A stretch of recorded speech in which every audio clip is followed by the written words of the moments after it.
हमारा रूप अविनाशी जगत द्वंद्वों से न्यारा है।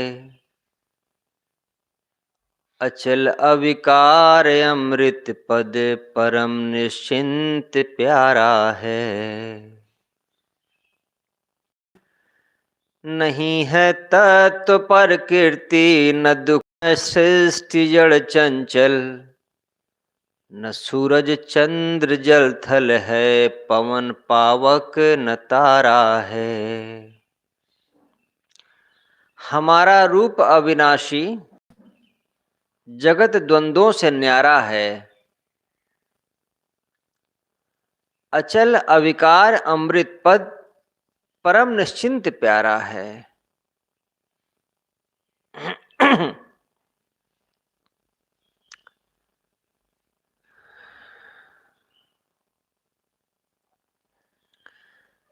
जिनके जीवन में निश्चिंतता है, स्थिरता है, उनका श्रम भी उसमें लगा होगा। वो श्रम नहीं दिखता हमको। जैसे कोई धनी हो तो धनी का धन तो दिखता है, उसकी जो मेहनत लगी है वो नहीं समझ में आती। यदि उसने मेहनत नहीं की होती तो वो भी धनी नहीं हुआ होता। और पीढ़ियों पीढ़ियों की मेहनत होती है, एक पीढ़ी भी नहीं।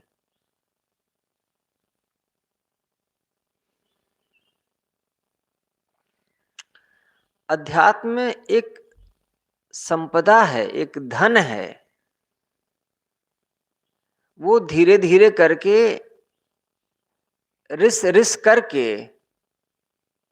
हम तक पहुंचा है, हम तक आया है। जैसे बुद्ध ने जो जिया, महावीर ने जो जिया, कपिल ने जो, कणाद ने, श्री कृष्ण ने गीता में,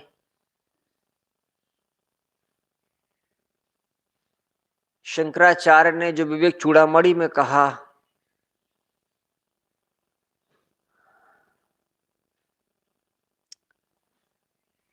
जो कबीर साहब ने कहा, जो गुरु नानक देव ने कहा,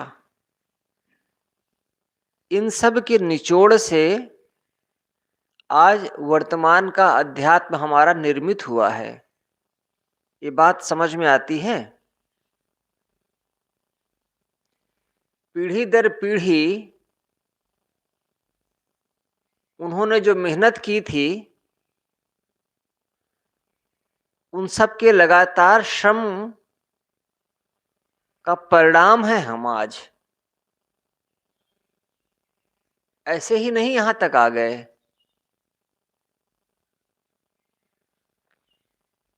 जैसे कि औषधि विज्ञान है, पीढ़ी दर पीढ़ी उसमें वैद्य लगे रहते हैं और थोड़ा थोड़ा करके वो ज्ञान आगे बढ़ता है, तब वो यहां तक पहुंचते हैं। पहले के जो हमारे चिंतक हैं, जो मनीषी हैं, उनकी उपेक्षा नहीं की जा सकती।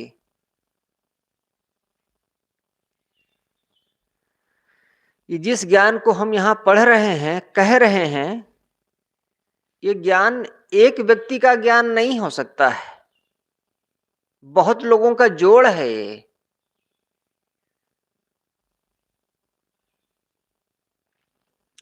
तो पूरी मेहनत से जो लगे,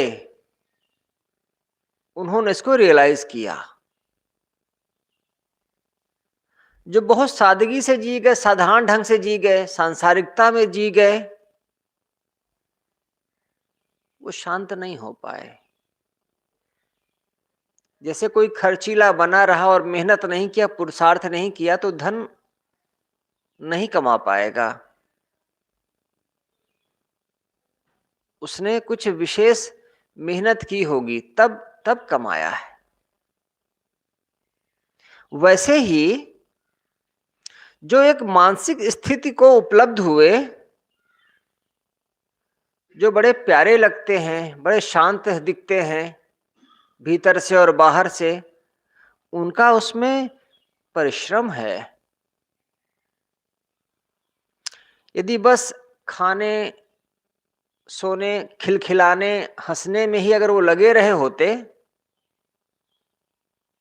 तो इस स्थिति को उपलब्ध नहीं हुए होते, कोई चांस नहीं था।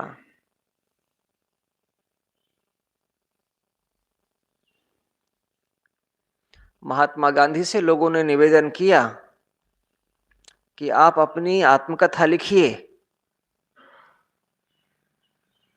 तो उन्होंने कहा कि मेरे जीवन में ऐसा कुछ है ही नहीं कि मैं लिखूं। मैं तो बहुत साधारण आदमी हूं। फिर लोगों ने उनको फोर्स किया,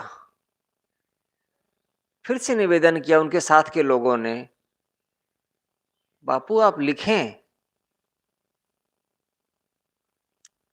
उससे हम लोगों को कुछ मदद मिलेगी, सीखने को कुछ मिलेगा। कई वर्षों तक वो टालते रहे।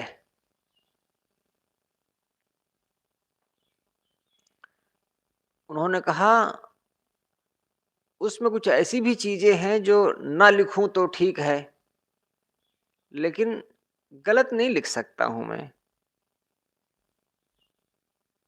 झूठ नहीं लिखूंगा।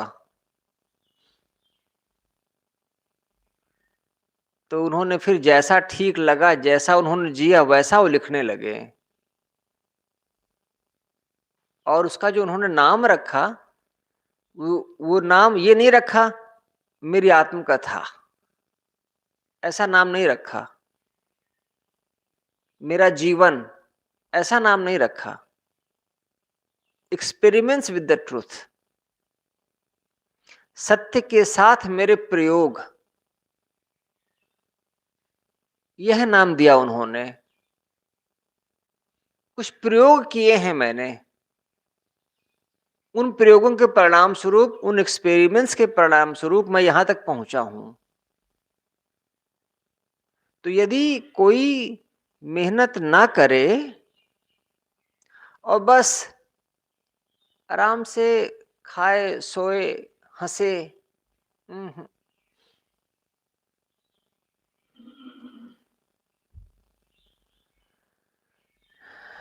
बहुत श्रम होता है। एक बैल है, उसे कांधे पर बोझ है, बैल ही उसको समझ सकता है, उस बोझ को।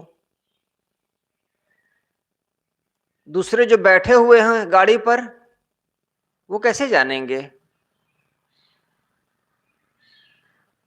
गुरुजी कहा करते थे, विशाल देव को मैंने कभी हंसते हुए नहीं देखा।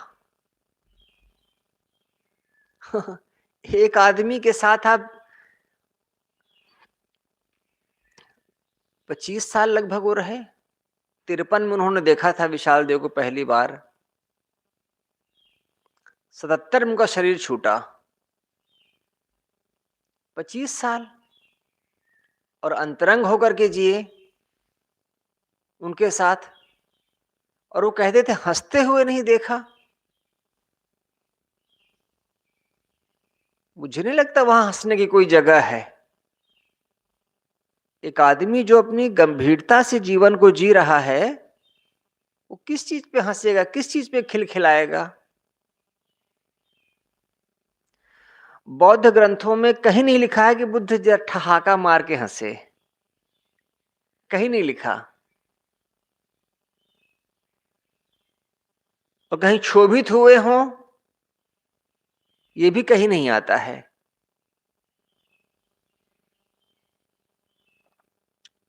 एक ही मेंटल स्टेटस है उसमें, पूरे बौद्ध ग्रंथों में। कहीं देखो, कोई कहानी पढ़ लो। जिन्होंने मेहनत की वो सफल हुए, मेहनत नहीं किए असफलता लिखी लिखाई है। गुरु शिष्यों के लिए बोझ हो जाते हैं और शिष्य गुरु के लिए बोझ। दोनों एक दूसरे को किसी तरीके से निभाते हैं।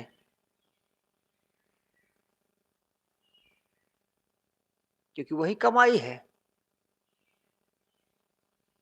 जैसे पिता अपने बच्चों को आवारा होते देखता है तो सोचता है, पछताता है, क्यों मैंने पैदा किया, नहीं पैदा किया होता तो ठीक था।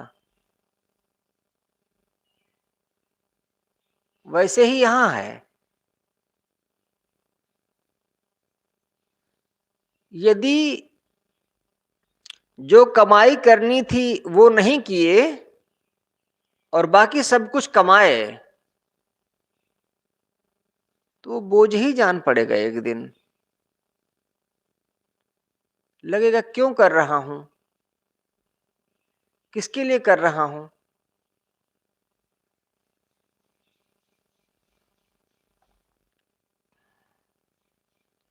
कहने का तात्पर्य इतना ही है कि जिनके जीवन में मौन उतरा, जिनके जीवन में शांति अवतरित हुई,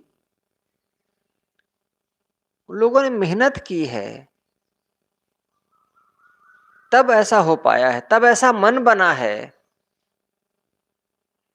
जेब से कुछ आने, कुछ रुपया गिर जाए तो मन बहुत देर तक उनको उठाता धरता रहता है। थोड़ी सी चीज मैं कहता हूं, थोड़ी सी चीज चली गई, मन उसी के गुड़ा भाग में लगा रहता है। और वो लोग जिन्होंने सब कुछ छोड़ा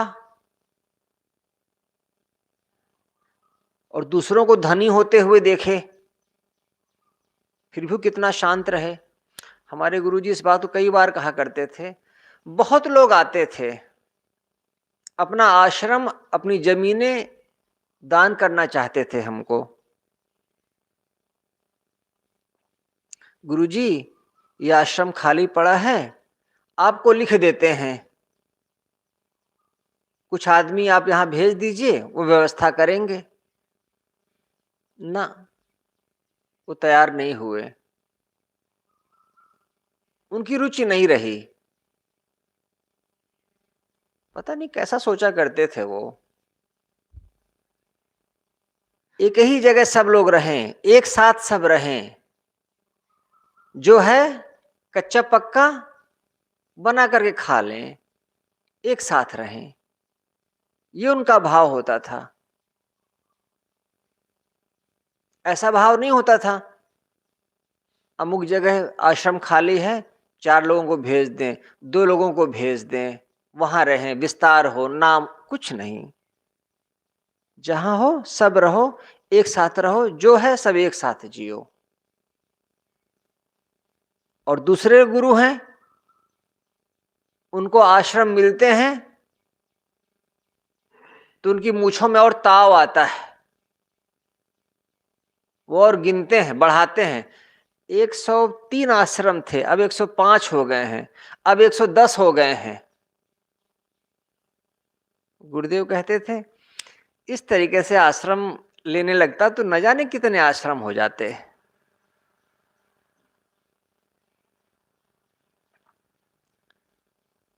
जो कमाना है वो नहीं कमाए और कुछ कमाते रहे तो वो सिरदर्द हो जाता है।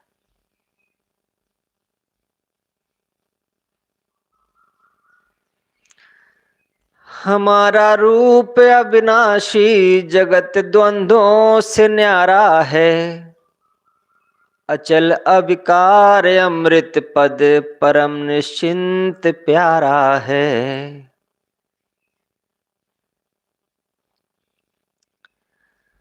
जो हमारा अपना अविनाशी स्वरूप है उसमें जगत के द्वंद्व नहीं है।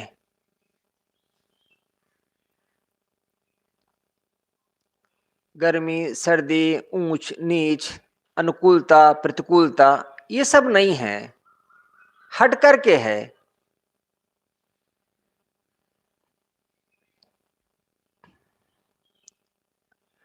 अचल अविकार अमृत पद। अचल चलायमान नहीं है, चंचल नहीं है। अविकार घटता बढ़ता नहीं है। वो साधु को आप कह दें बड़े अच्छे हैं तो उसका जीवन सफल हो गया, ऐसा नहीं। और कोई निंदा कर दे,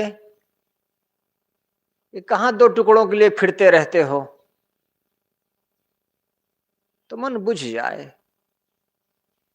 कि देखो इतने साधारण से लोग हैं, उनके पास भी रहने को घर है, चिड़िया के पास भी अपना एक घोंसला है,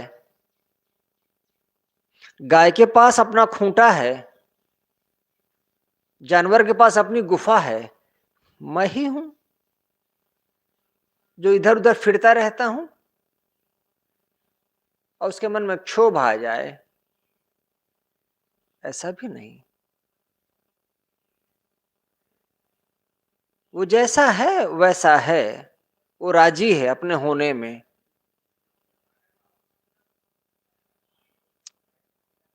ऊंच नीच नहीं, घटना बढ़ना नहीं। अमृत पद। अमृत पद का अर्थ होता है जो सूखे ना, जो खत्म ना हो।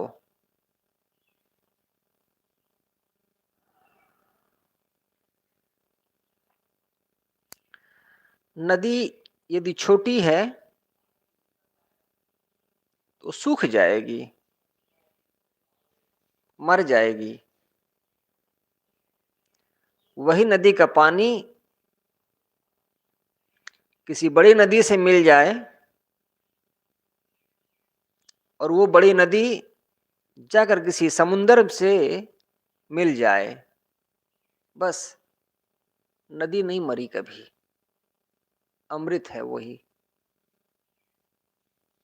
सूखती नहीं है वो नदी, क्योंकि वो स्रोत से मिल गई, समुद्र से मिल गई।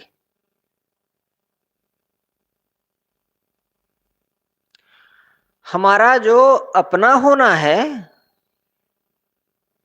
उसको यहां पर रचनाकार ने अमृत पद होना कहा है। मृत नहीं हो गए, क्षीण नहीं हो गए, रूठोगे नहीं, सूखोगे नहीं।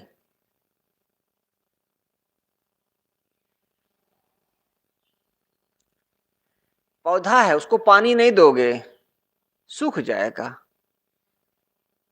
पानी दो, रखवाली करो, वो हरा भरा रहेगा। जो अपना होना है वो सांसारिकता के रस से नहीं सींचा जा सकता है।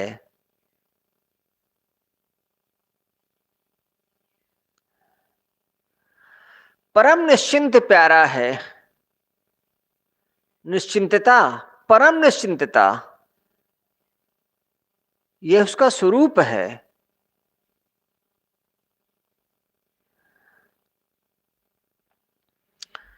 जिसका एक घर होता है उसे घर की चिंता होती है, और जिसका ये पूरा संसार ही घर है वो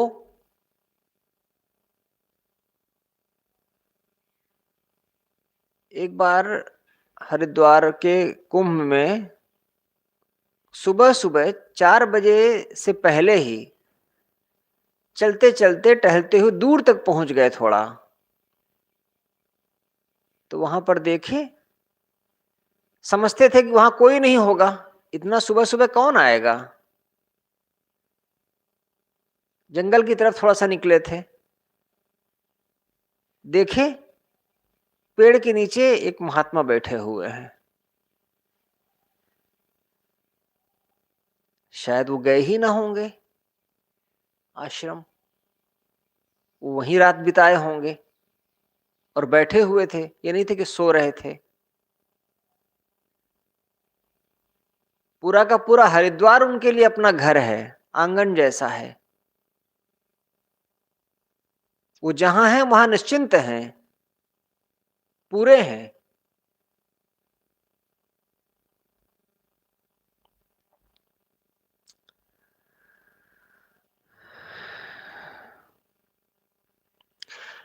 हमारा रूप अविनाशी, जगत द्वंद्वों से न्यारा है, अलग है, अचल अविकार अमृत पद, परम निश्चिंत प्यारा है। अपना होना अत्यंत प्रियकर है। जिनका मन हर छोटी छोटी बात पे पुलपुलाता रहता है, परेशान रहता है, वो अपने आप को ऊपर उठाए इन सब चीजों से, इन सब बातों से।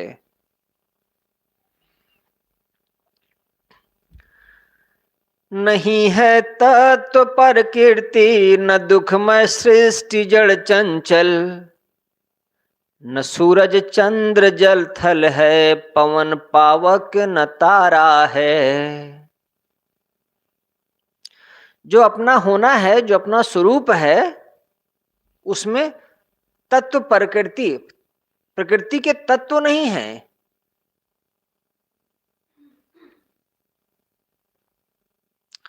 जिन जिन तत्वों के जोड़ से ये जड़ प्रकृति बनती है, वो हमारे अविनाशी स्वरूप के तत्व नहीं है।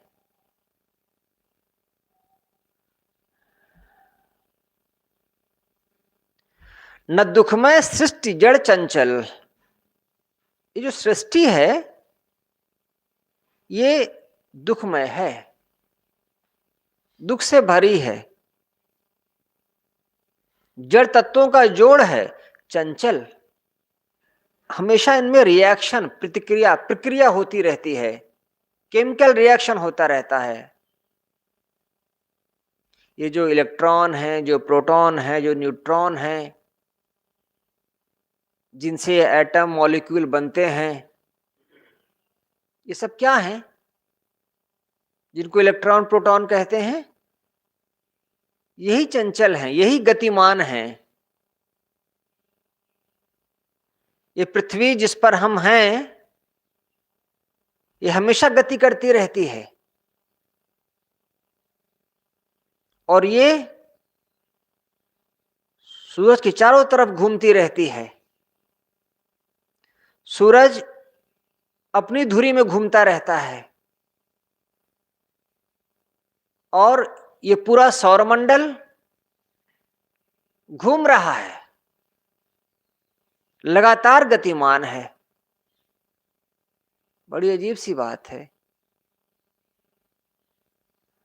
सब कुछ यहां गतिशील है, गतिवान है, कुछ भी यहां स्थिर नहीं है।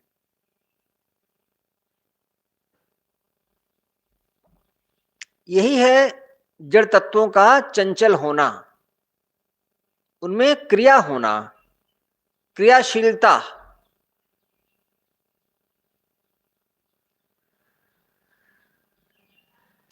ये जड़ तत्व जिनसे ये प्रकृति बनती है, नहीं, ये हमारा स्वरूप नहीं है।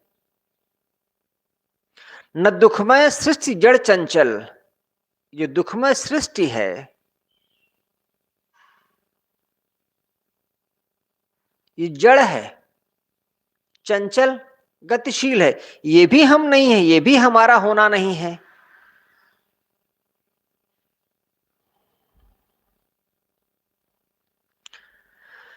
न सूरज चंद्र जल थल है, पवन पावक न तारा है। अचल अविकार अमृत पद, परम निश्चिंत प्यारा है। सूरज, चांद, जल, थल, पवन यानी हवा, पावक यानी आग, न तारा, आकाश के पिंड। जो जो कुछ आंखों से दिखता है वो सब कुछ हमारा स्वरूप नहीं है।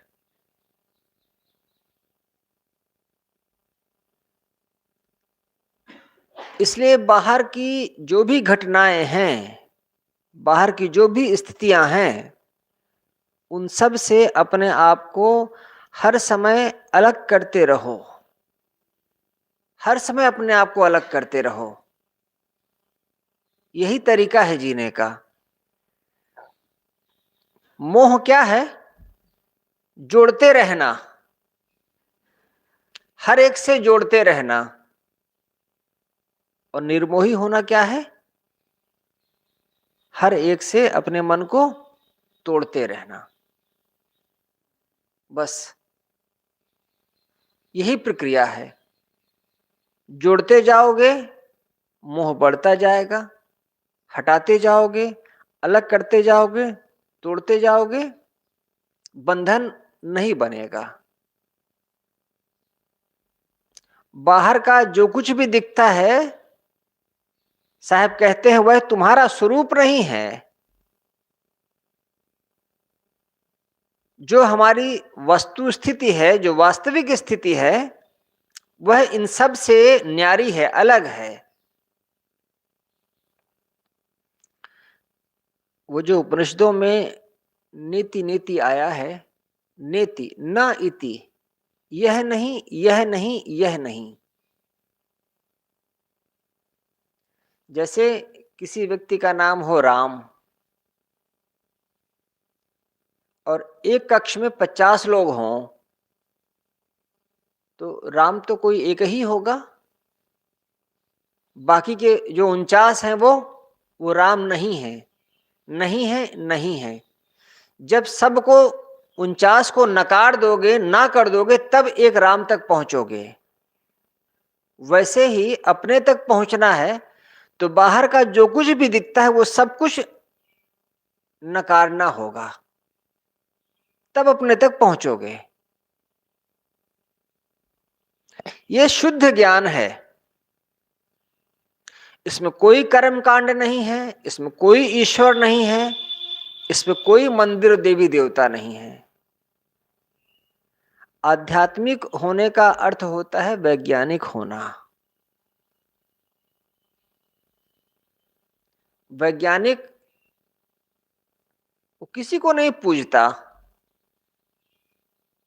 वो सिर्फ सत्य को शोधित करता है।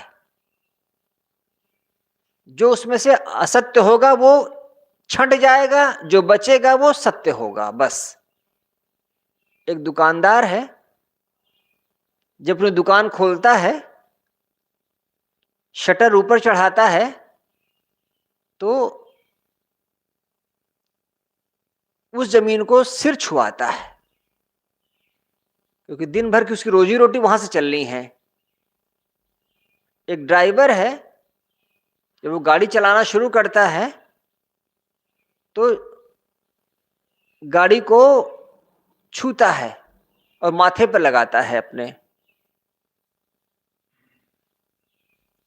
उसमें पूज्यता का भाव होता है, क्योंकि उससे रोजी रोटी चलती है ना। इसलिए जब वैज्ञानिक अपनी प्रयोगशाला में जाता है तो वो सिर नहीं लगाता है, वो तो बस अनुसंधान करता है और जो इंड रिजल्ट होता है वो बता देता है। किसी का इंड रिजल्ट तुरंत मिल जाता है, किसी का मिलने में सालों लग जाते हैं, कभी कभी सालों से ज्यादा पीढ़ियों तक काम चलता रहता है। एक वैज्ञानिक जाता है, दूसरा वैज्ञानिक जब आता है तो उस काम को आगे बढ़ाता है, पीढ़ी दर पीढ़ी।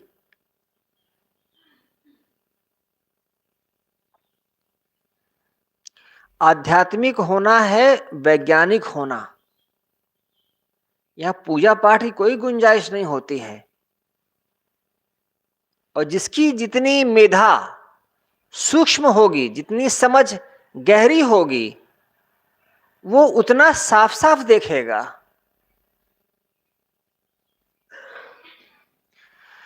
कभी कभी बहुत साधारण से लोग गुरु बन जाते हैं और वो अपने चेलों के ही चेला बन जाते हैं। जैसा चेला चाहते हैं वैसा वो करते हैं। अगर वैसा नहीं करेंगे तो लोग उनको गुरु नहीं मानेंगे। इस भय से वो शिष्यों का मन रखने के लिए जैसा शिष्य चाहते हैं वैसा करते जाते हैं। ऐसे लोगों का सत्य से संबंध नहीं है, ऐसे लोगों का संबंध है परंपरा से। वो परंपरा में जीते हैं, परंपरा उनको पोषित करती है, परंपरा उनकी सुरक्षा करती है, बस।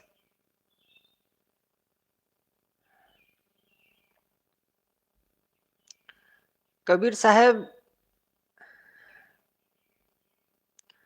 जिस गुरु के पास पले, जिस गुरु ने उनका मानसिक विकास किया, उस गुरु से भी अलग हो गए थे।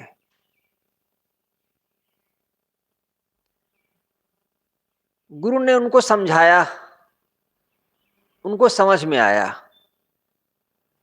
और जब चेले ने गुरु को समझाया तो गुरु को समझ में नहीं आया। रामानंद राम रस माते, कहाँ ही कबीर हम कहीं कहीं थाके। इसीलिए रामानंदी परंपरा के लोग अभी भी वो पूजा अर्चना तक ही सीमित हैं, उससे आगे नहीं आ पाए। और कबीर उस रास्ते पर चले, प्रयोग किए, वैसे ही प्रयोग हैं जैसे गांधी जी ने किए, एक्सपेरिमेंट्स विद द ट्रूथ, सत्य के साथ प्रयोग। आध्यात्मिक होना कठिन है, साधु होना सरल है।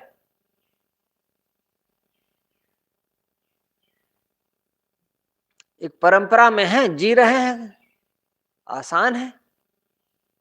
आध्यात्मिक होना, हर बात को समझना, हर बात को परखना बहुत कठिन है।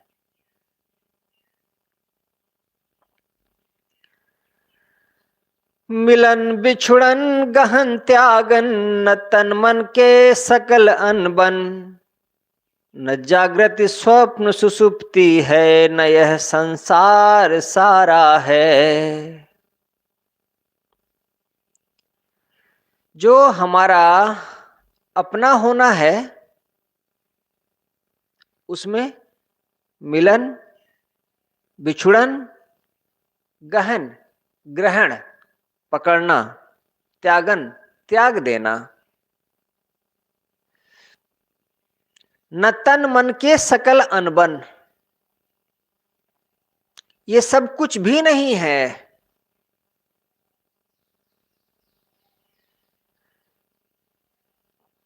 तन मन ठीक नहीं है, बना बिगड़ी, मिलन बिछुड़न, वस्तुओं को पकड़ना, उनको छोड़ना, ये सब कुछ नहीं है। कहां उलझते हो? मैं इस बात को कई बार महसूस करता हूं कि हम कहां जी रहे हैं और हमको कहां जीना चाहिए था। इन दोनों में बहुत अंतर हो जाता है।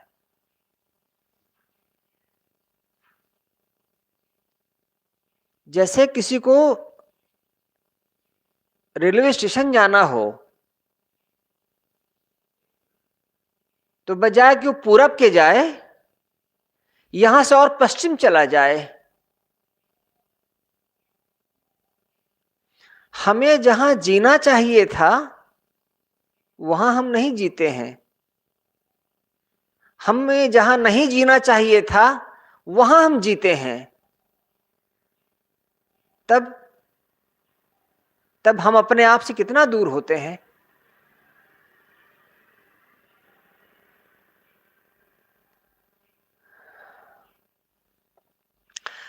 लोग मिल रहे हैं, शरीर ठीक है, मन के अनुकूल है, उसी में राजी हैं, खुश हैं। फिर एक दौर आता है जीवन में जब लोग बिछड़ने लगते हैं, लोग हमको छोड़ने लगते हैं,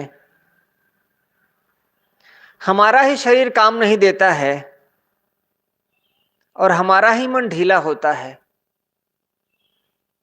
तो उस दौर को भी जीना पड़ेगा।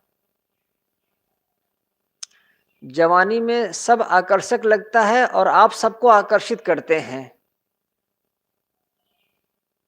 और फिर एक स्टेज आती है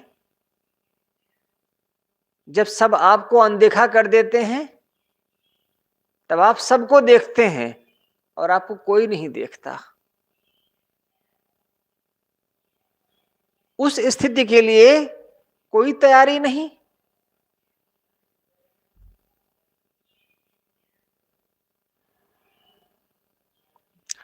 आप सब जगह जाना चाहते हैं, आपको कोई नहीं बुलाता।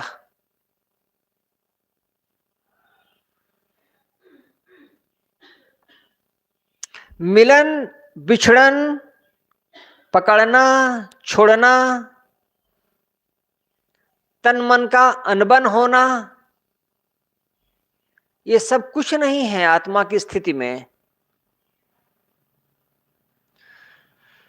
इस बोध को जो जीता है वो सफल है।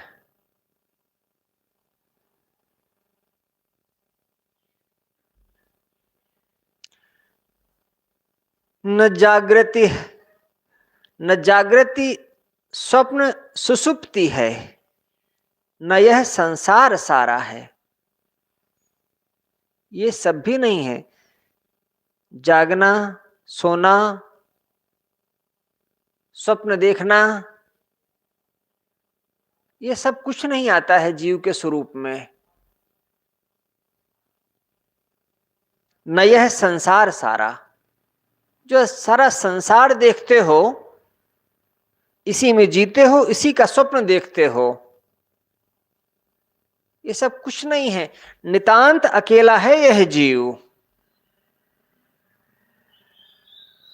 अपने इस अकेलेपन में जो रम जाए, जो राजी हो जाए, उसका बुढ़ापा, उसका जाना सुखद होगा। वो पहले से तैयार है। नहीं तो सिर्फ शिकायत और शिकायत बचती है जीवन में, और कुछ नहीं बचता है।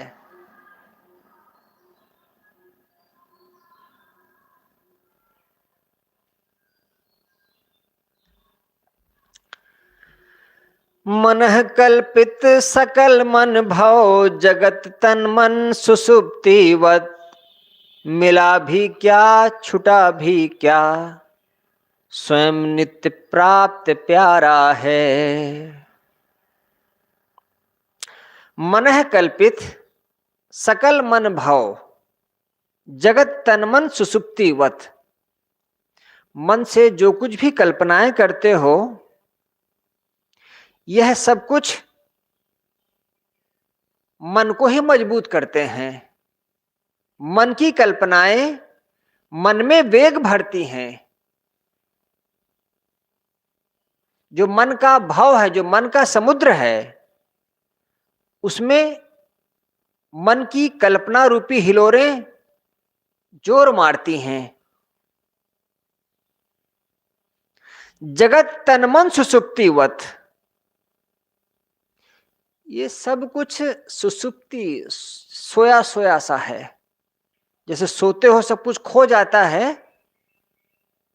वैसे ही है ये जगत तन मन। संसार छूट जाता है, शरीर सोया रहता है और मन भी सोया रहता है।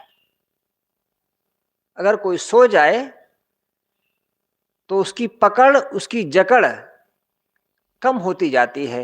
एक छोटा बच्चा है, वो नया खिलौना देखता है, उसको जब मिल जाता है तो खिलौने को अपने सीने से चिपका करके सोता है। जब सो जाता है तो खिलौना अलग पड़ा रहता है और वो अलग सोया रहता है। और जैसे ही सुबह उठता है तो पहला काम यही करता है, खिलौने को हाथ में लेता है, तब चलता है। जब हम सो जाते हैं तो ये संसार, ये तन मन, ये सब कुछ खो जैसे जाता है। जब जागता है तो मन की कल्पनाएं इस संसार के भव को, बंधन को मजबूत कर देती हैं। जरा सोचो, मिला भी क्या छुटा भी क्या, स्वयं नित्य प्राप्त प्यारा है। तुम्हें ऐसा क्या मिल गया अगर मिला, और क्या छूट गया अगर सचमुच कुछ छूटा तो?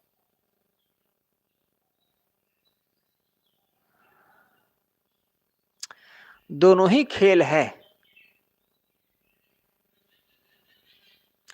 आप खेलने को राजी हुए थे इसलिए,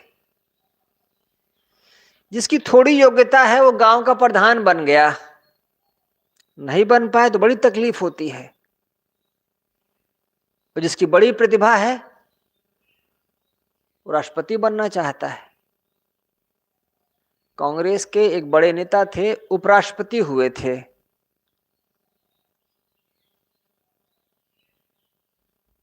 राष्ट्रपति और उपराष्ट्रपति हिंदुस्तान में सेरिमोनियल पोस्ट होती हैं, बस औपचारिक पद होते हैं। इनमें कोई ताकत नहीं होती है।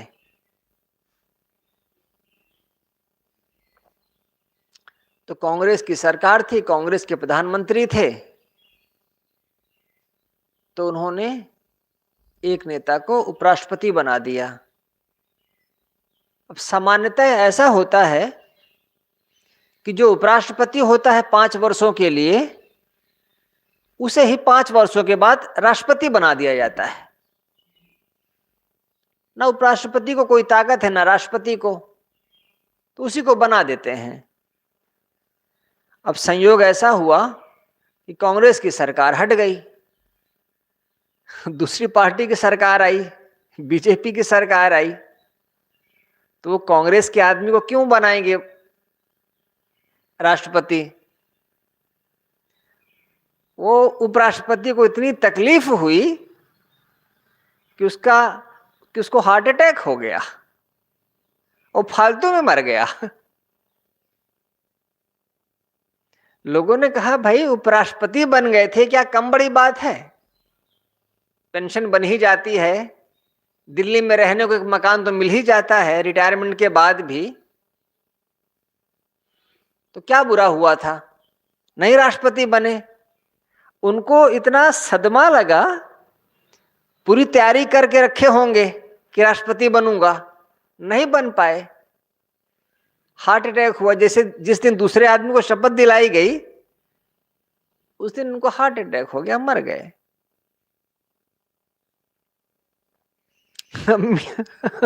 मिला भी क्या छुटा भी क्या,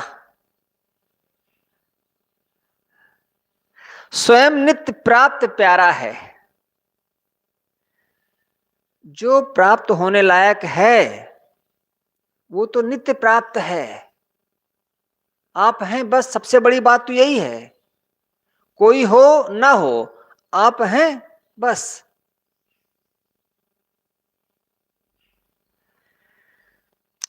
जलन संसार तन मन की, उपाधि स्वप्न की कौहट, न इनकी गति मेरे में है, न इनमें गति हमारी है। जलन संसार तन मन की, सब कोई तो जलते हुए दिखते हैं ना। तन और मन की जलन, शरीर के रोग और मन की उपाधियां, ये क्या है? उपाधि स्वप्न की कौहट, स्वप्न की बड़बड़ाहट है ये, बस। ये जो उपाधि है, जो झंझटें हैं शरीर की और मन की, ये बस स्वप्न की कौहट है, बस और कुछ नहीं।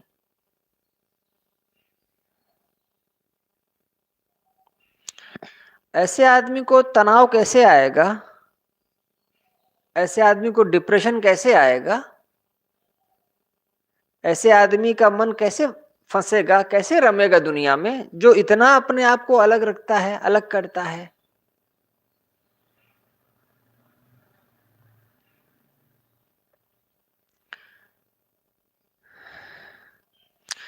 जब मन में दिक्कतें आए, परेशानियां आए, तो ऐसे ही गीत गाओ और ऐसा ही चिंतन करो।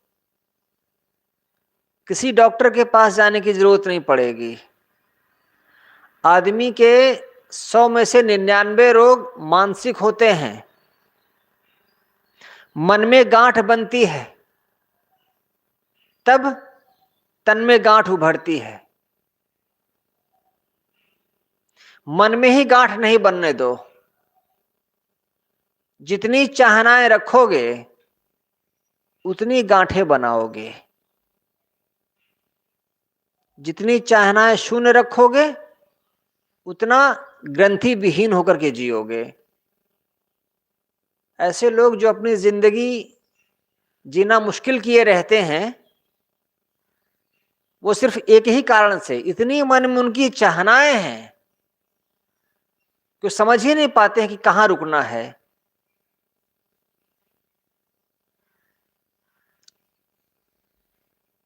संसार और तन मन की जो जलन है, वो कैसी उपाधि है? बस स्वप्न की कौहट है और कुछ नहीं। न इनकी गति मेरे में है, न इनमें गति हमारी है।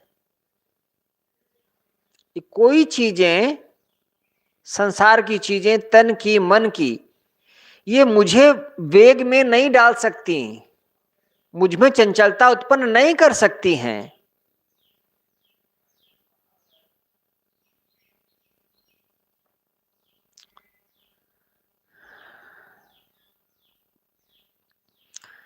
जो नाटक का हिस्सेदार है, जो नाटक का पात्र है,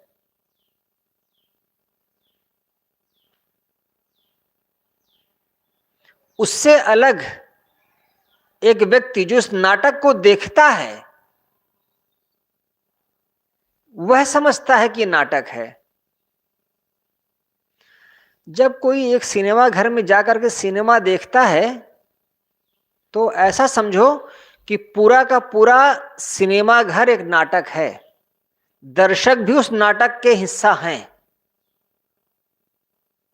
जो पर्दे पर चल रहा है वो तो नाटक है ही। जो उस नाटक को देखने गए,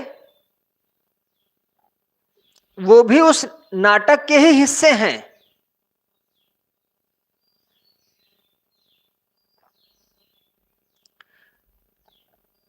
जो जो भी स्क्रीन पर दिखता है, उभरता है, वो देखने वाले के मन में आवेग पैदा करता है। ये दोनों चीजें हैं। अगर दर्शक न हो तो दृश्य का कोई मतलब नहीं होता। वो व्यक्ति जो इस नाटक को दूर से देखता है, अपने मन, अपने शरीर, जिस दुनिया में है उसको देखता है और दूसरों को देखता है। जो स्थिर है वही देखता है। जो भागने में लगा है वो कैसे देखेगा?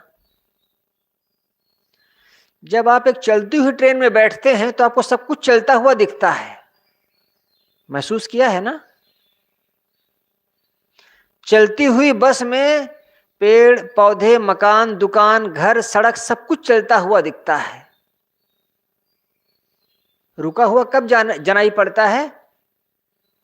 जब आप बस से अलग होते हैं। इस नाटक से जो अलग होता है वही इस नाटक की वास्तविकता को समझता है। नहीं, आदमी का मन तो बुलेट ट्रेन से ज्यादा चलता है, इतना तेज। एक विचार खत्म नहीं हुआ कि दूसरा विचार उसके ऊपर लदा हुआ है। साहब कहते हैं ये कुछ भी मेरा हिस्सा नहीं है। सकल निसार जड़ सृष्टि, चित्त तू सबसे फट जावे। लीन अभिलाष हो निज में, जगत भव सिंधु पारा है। सकल निस्सार जड़ सृष्टि, यह जो जड़ सृष्टि है निसार है, कोई सार नहीं है, हमारे किसी काम की नहीं है। कुछ मिल जाए, कुछ छूट जाए। लोग इतिहास में अपना नाम चाहते हैं। इतिहास कौन पढ़ना चाहता है? कोई नहीं। तो इतिहास का हिस्सा होकर के भी क्या करोगे?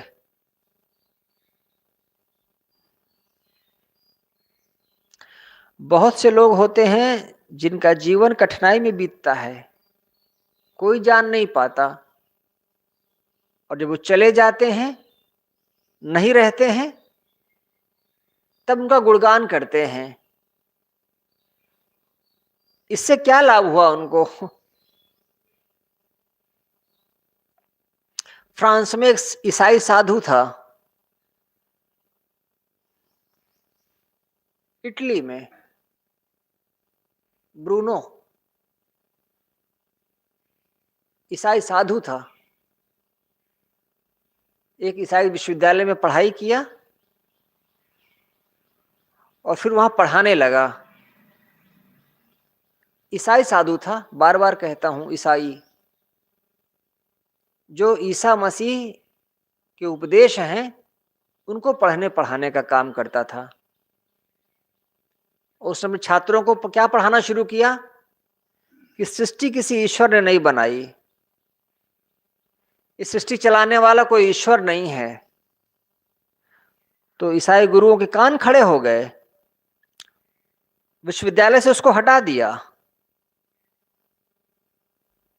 तब भी वो पढ़ाता रहा, बताता रहा जनता को। एक दिन उसको बुलवाए और कहे, देखो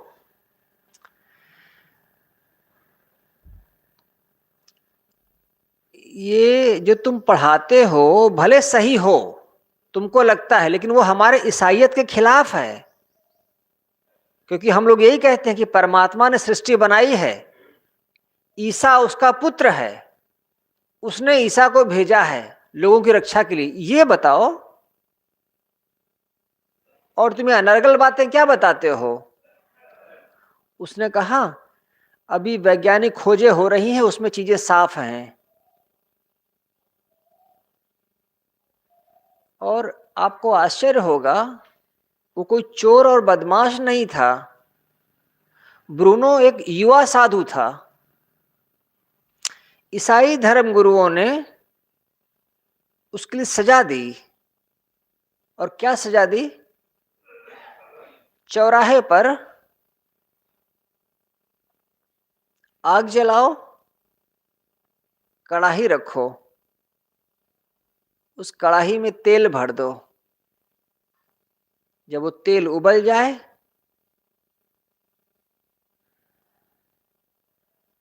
तो इसको उसी में डाल दो। उस खौलते तेल में ब्रूनो को डाल दिए। उसने एक बार भी नहीं माफी मांगी। चोर बदमाश नहीं था, उचक्का नहीं था, कोई गलती नहीं किया था, सिर्फ विचारधारा और कुछ नहीं, सिर्फ विचार। वो संकेत था दूसरों के लिए कि इसके जैसे जियोगे तो तुम्हारे साथ भी ऐसा ही करेंगे हम।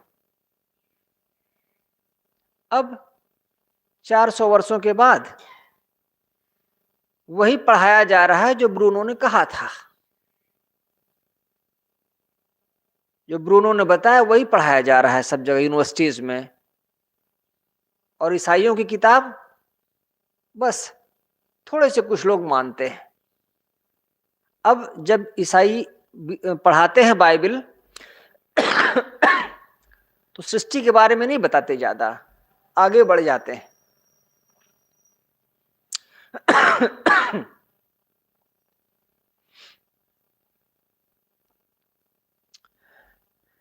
जीवन जब तक लोग जीते हैं उनका जीना दुश्वार किए रहते हैं, और जब चले जाते हैं तो उनके गीत गाने लगते हैं। इससे तुम्हारा कौन सा काम बन जाएगा? सकल निस्सार, ये सब कुछ निस्सार है।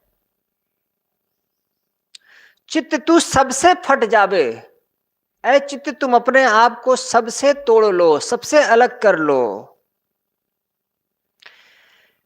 लीन अभिलाष हो निज में, जगत भव सिंधु पारा है।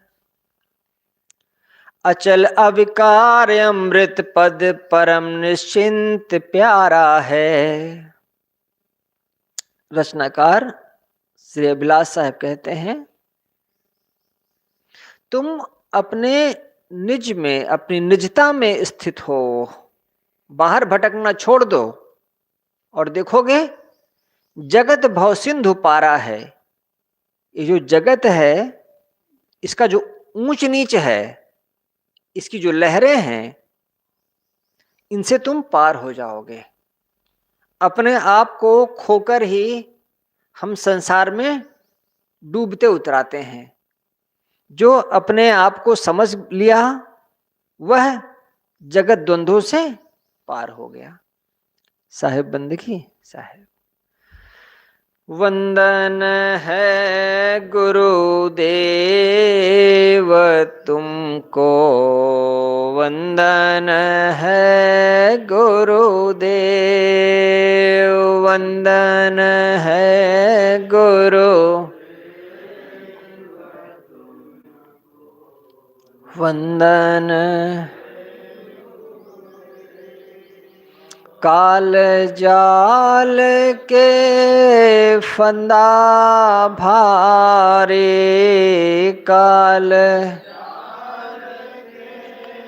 फंदा भारे, परख लखायो भेव तुमको, परख भेव तुमको। वंदन है गुरुदेव, वंदन है गुरुदेव तुमको, वंदन। वेद शास्त्र सब खोजत हारे, वेद शास्त्र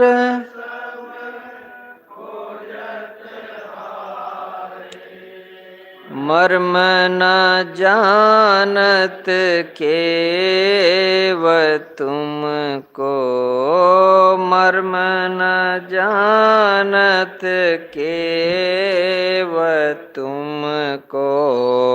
वंदन है, वंदन है गुरुदेव तुमको, वंदन। गुरु समान और को दाता, गुरु और को दाता, ताकि करिए सेव तुमको, ताकि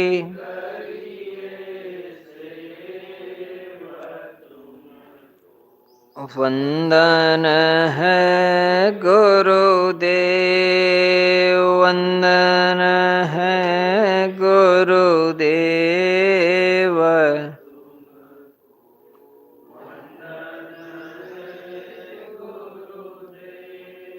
साहिब कबीर अभय पद दाता, साहिब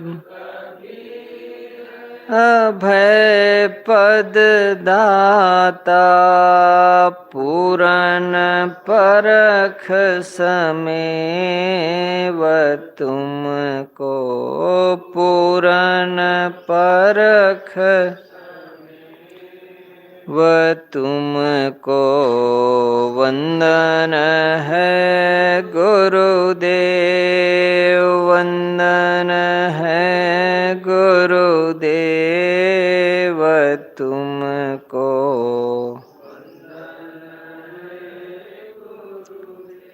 साहेब बंदगी, साहेब बंदगी, साहेब बंदगी। सद्गुरुदेव की जय, संत समाज की जय।